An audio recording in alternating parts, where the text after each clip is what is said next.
Let's go quantum.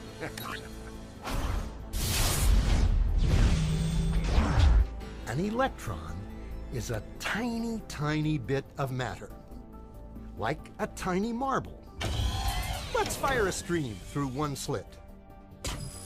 It behaves just like the marble, a single band. So, if we shoot these tiny bits through two slits, we should get, like the marbles, two bands. What? An interference pattern. We fired electrons, tiny bits of matter through. But we get a pattern like waves, not like little marbles. How? How could pieces of matter create an interference pattern like a wave? It doesn't make sense. But physicists are clever.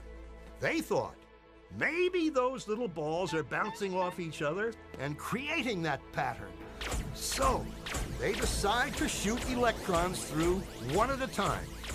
There is no way they could interfere with each other. But after an hour of this, the same interference pattern is seen to emerge. The conclusion is inescapable. The single electron leaves as a particle, becomes a wave of potentials, goes through both slits, and interferes with itself to hit the wall like a particle.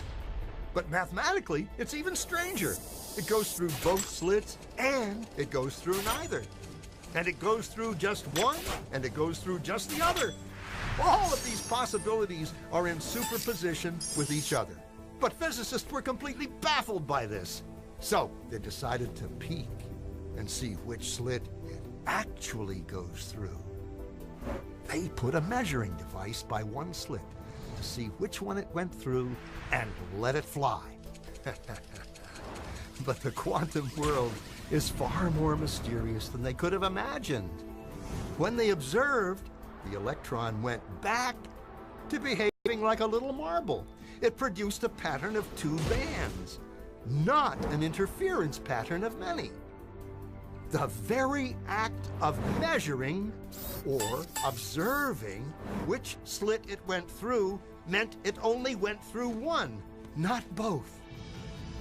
The electron decided to act differently, as though it was aware it was being watched. And it was here that physicists stepped forever into the strange, never-world of quantum events. What is matter? Marbles or waves? And waves of what? And what does an observer have to do with any of this? The observer collapsed the wave function simply by observing.